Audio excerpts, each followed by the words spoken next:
इस तमाम फ्यूजन की वजह से निकलने वाली एनर्जी के कारण स्टार बाहर की तरफ फैलने लगता है और एक रेड जायंट बन जाता है। रेड जायंट किसी गुस्सैल बूढ़े गैंगस्टर जैसा है।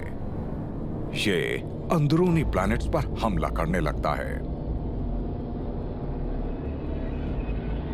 मर्क्यूरी और वीनस सूरज के एक रेड जायंट बनने के दौरान उसमें समा जाएंगे। ये दोनों प्लैनेट्स को फूंक देगा। उसके बाद बारी आएगी पृथ्वी की और फिर हमें जीवन दान देगा यूनिवर्स। जब सूर्य अपने रेड जायंट फेज में दाखिल होगा और बाहर की तरफ फैलेगा तो ये अपना मास गंवाएगा। तब रेड जायंट में से गैस निकलेगी। तो मास गंवाने से इसकी ग्रेविटी कमजोर हो जाएगी।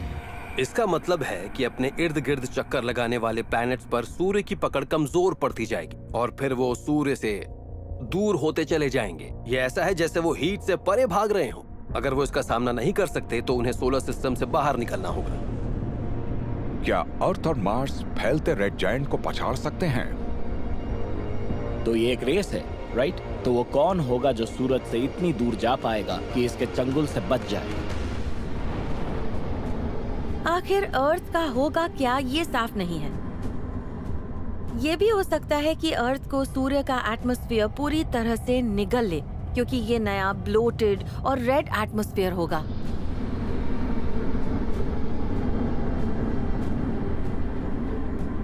अगर अर्थ सीधे सूर्य द्वारा निगले जाने से बच भी जाती है तो भी हमारे प्लैनेट के लिए ये एक अच्छा दिन नहीं होगा, क्योंकि सूर्य हमारे बहुत ज्यादा करीब होगा।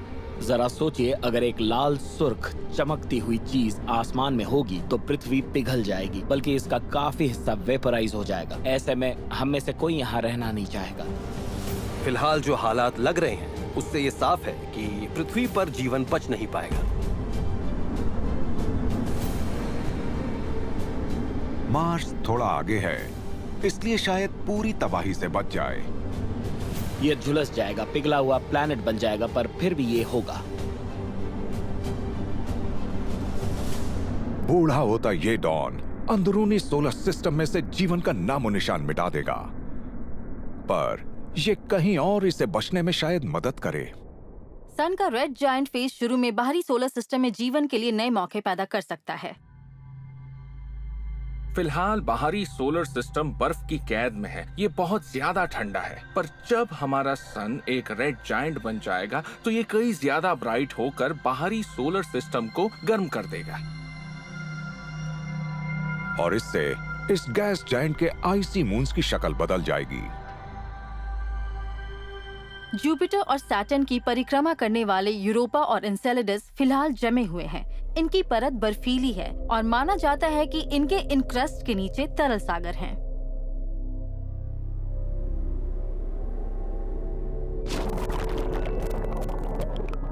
साइंटिस्ट्स का मानना है कि सतह के नीचे मौजूद सागरों में जीवन मौजूद हो सकता है। टेम्परेचर के बढ़ने से इनके जमे हुए बाहरी हिस्से पिघलेंगे और ये फिर से सामान्य समुद्र बन जाएंगे।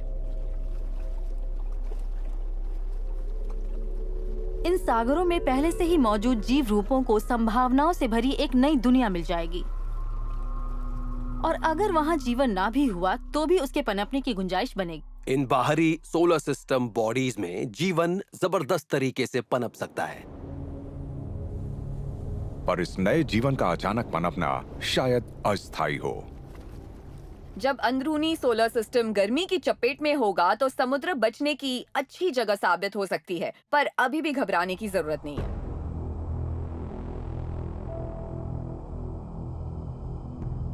रेड जायंट अपने मौजूदा साइज से 250 गुना से भी ज्यादा बड़ा हो जाएगा।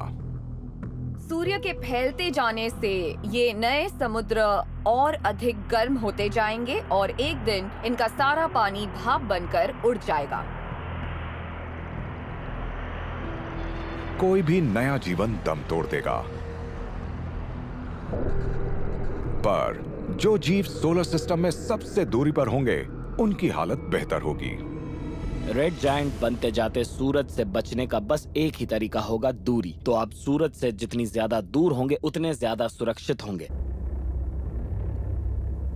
और इसके लिए सबसे अच्छी जगह होंगे प्लूटो जैसे दूर दराज ड्वार्फ प्लैनेट्स। तो शायद ये ऑब्जेक्ट सोलर सिस्टम में पृथ्वी से काफी कुछ मिलते जुलते रहे होंगे और शायद ये हमारे लिए लाइफ बोट का काम करें।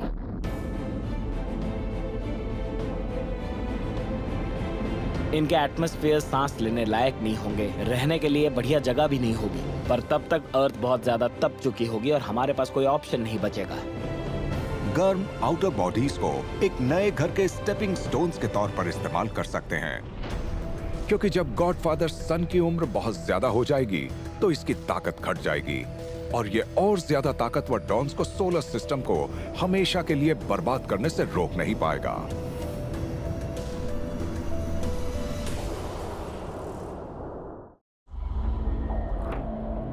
भविष्य में 6 अरब साल आगे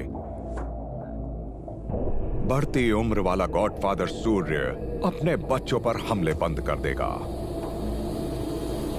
ये बड़े साइज वाला रेड जायंट मर जाएगा और फिर इससे इतनी एनर्जी निकलेगी कि स्टार के बाहरी हिस्से और वेपराइज्ड प्लैनेट्स के अवशेष उस जगह पहुंच जाएंगे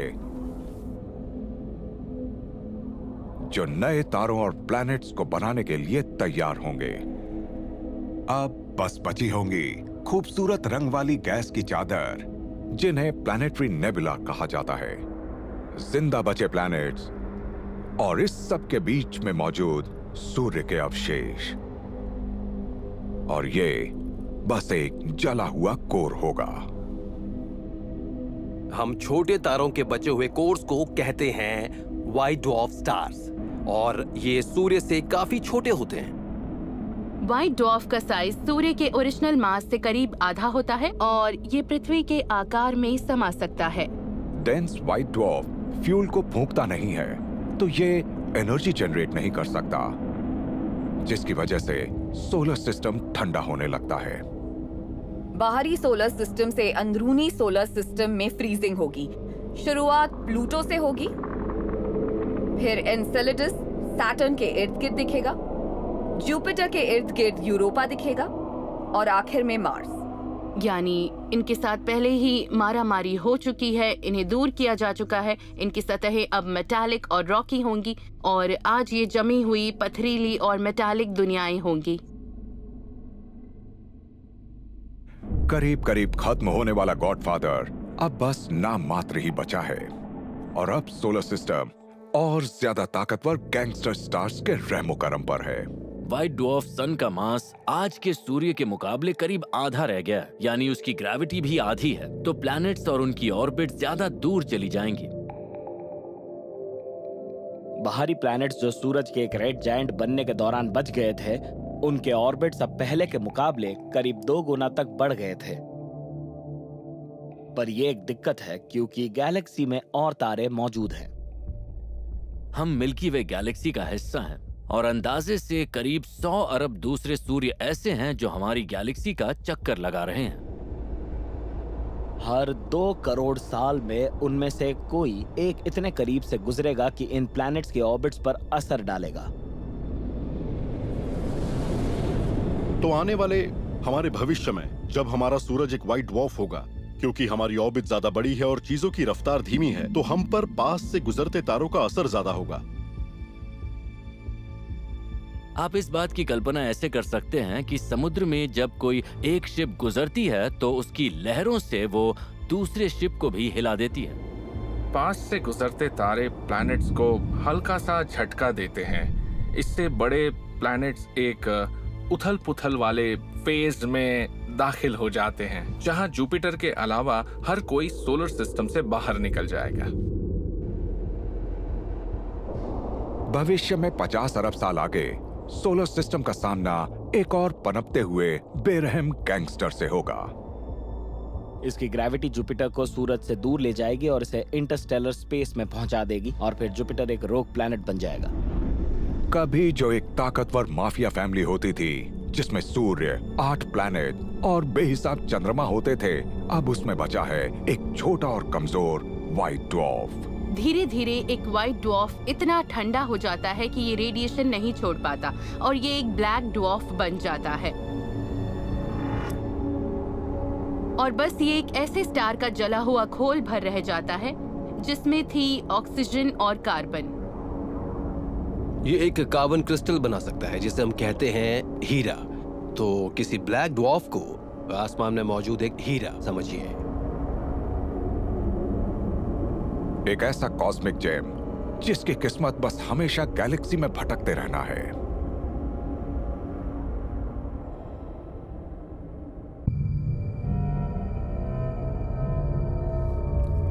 पर इस बात की गुंजाइश है कि इससे पहले कि सूर्य एक व्हाइट ड्वार्फ बने, सोलर सिस्टम ही तबाह हो जाए।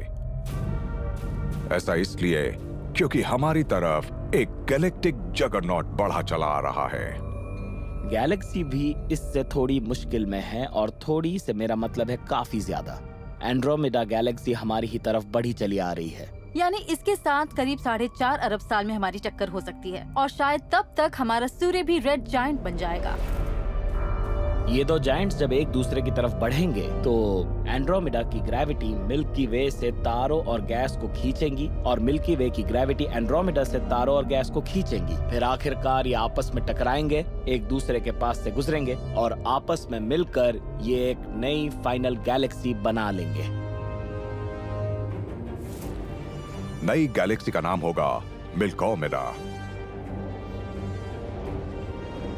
इसके कोर में होंगे आपस में टकराती गैलेक्सीज से बने विशाल ब्लैक होल्स, और ये धीरे धीरे घूमते हुए एक दूसरे की तरफ बढ़ेंगे।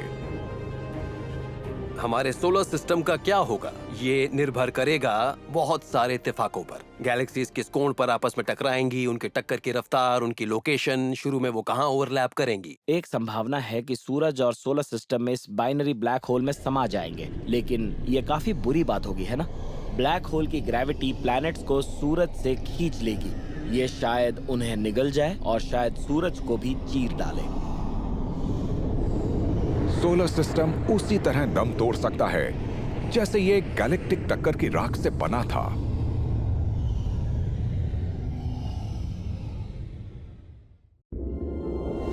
हमारा सोलर सिस्टम बेशक उथल पुथल से बना हो, पर यह बढ़ा है प्लैनेट्स और सूर्य के बीच के सहयोग से। प्लैनेट्स का सूरज का हम पर असर पड़ता है, और कुछ अरब साल में सूरज हम पर गहरा असर डालेगा। इस पर जितना भी सोचा जाए उतना समझ आता है कि हर चीज पर असर डालती है, हम पर भी। अगर इन चीजों का आपस में इंटरप्ले ना होता तो पृथ्वी का एनवायरनमेंट इतना स्थिर ना होता जितना आज है, और तब जीवन बचा ना रह पाता। बेशक हम बाल बाल बचे हैं, पर हालात ठीक ही रहे हैं। जिन चीजों ने हमारे सोलर सिस्टम को जन्म दिया है, जब उन चीजों को आप एकजुट करते हैं तब आप तमाम मूविंग पार्ट्स, चांस एनकाउंटर्स और उथल पुथल के बारे में सोचने लगते हैं। हम खुशकिस्मत हैं क्योंकि हम सही सलामत प्लैनेट अर्थ पर जिंदगी जी रहे हैं।